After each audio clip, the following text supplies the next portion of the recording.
those that are supposed to interpret it and then administer it. See, what we're saying is that people should be passionate about their job. We should have people that love this country. People say, you know what, we don't want deregulation of petroleum products. We want the subsidy to continue.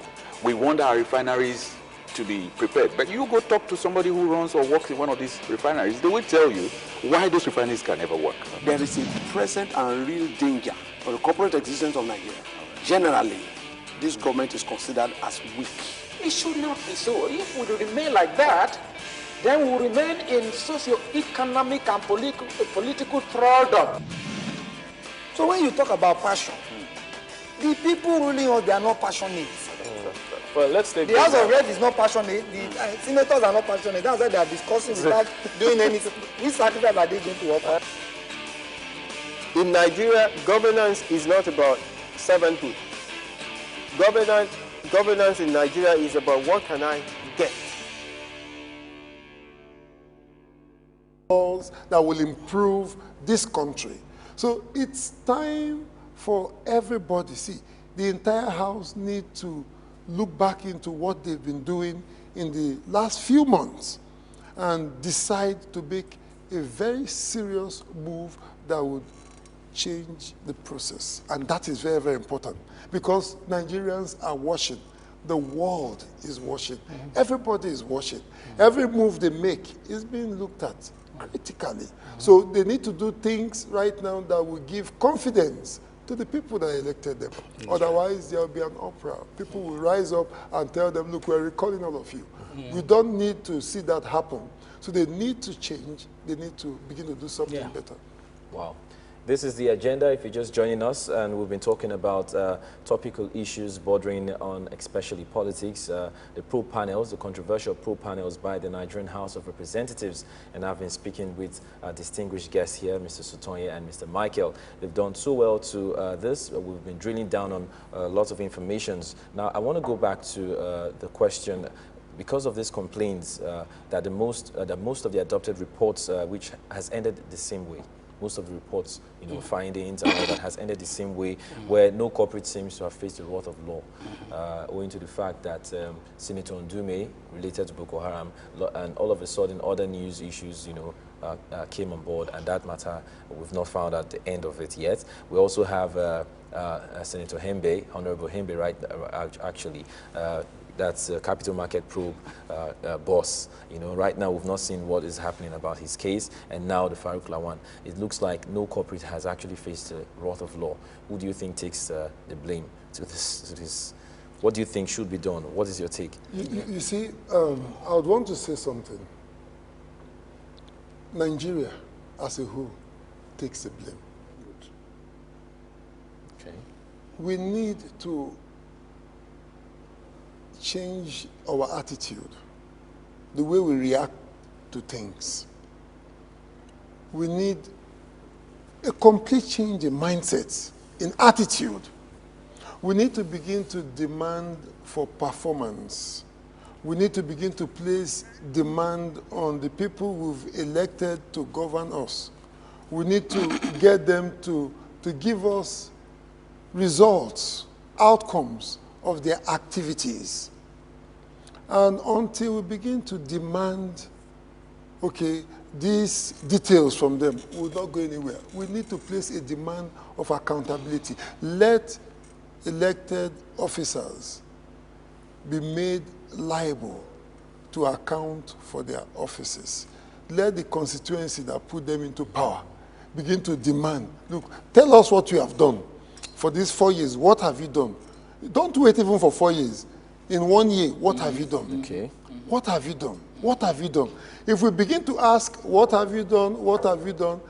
It will help them to wake up in good time And to correct their wrongs and begin to do something, and then the nation will improve. But if we wait till the end of the 4 years before we begin to ask, what have you done? They'll tell you, okay, you want to know what I've done?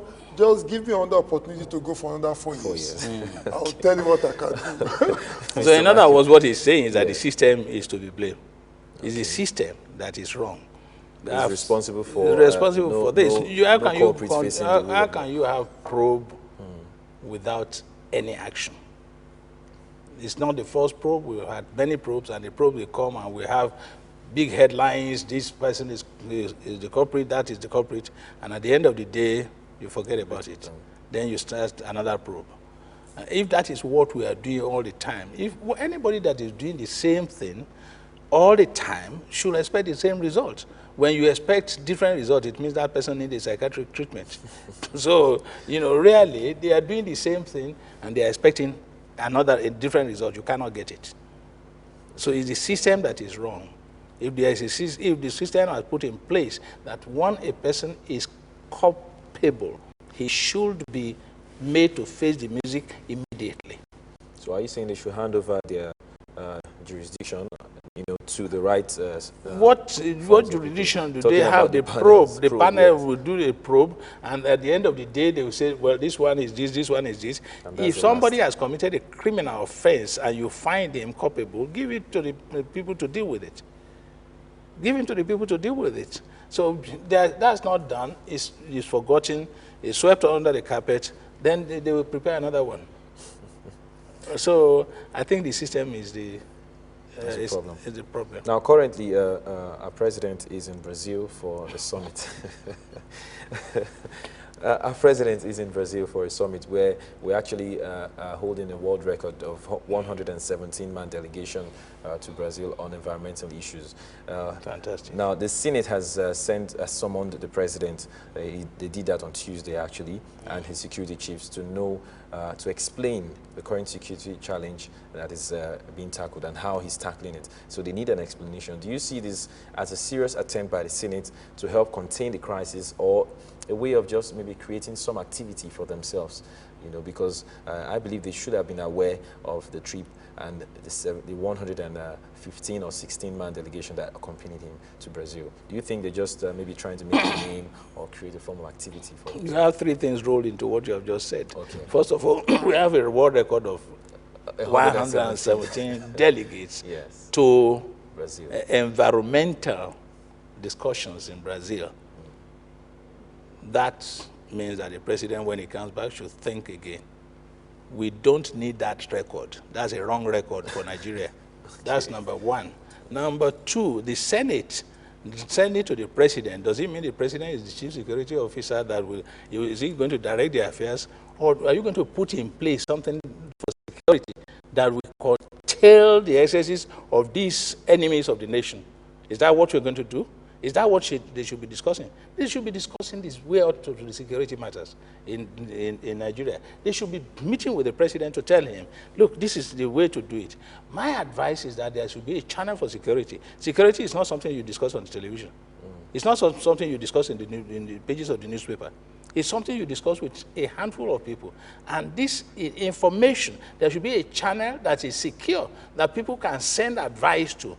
And the advice, there are people who should sit on the advice to siphon, to see what is right and what is not right, so that they can build a security system for Nigeria. The only thing I have given out in that security measure is that information is actually the greatest part of security. So Nigeria should go on information technology to understand the security, to be able to tackle the security problem in Nigeria. If something is happening in Kaduna today and they can see it in the presidency, this very minute, action will be taken. It's better than waiting for 2 days, 3 days, when the things will have happened. It's like a robbery in a place. If robbers go to somebody's house and the person phoned the police, well, maybe 2 days after, the police will show up. you were sharing an experience. So that's exactly what is happening. The security should be just in time. Everything should be put in place that the security people must be more advanced than the enemy. Okay. And the information should be available to them as it happens, real time. That's the time you can get security to be in proper place. And the Constitution sort of assures us that we have security of life and property, but it's on paper. Where?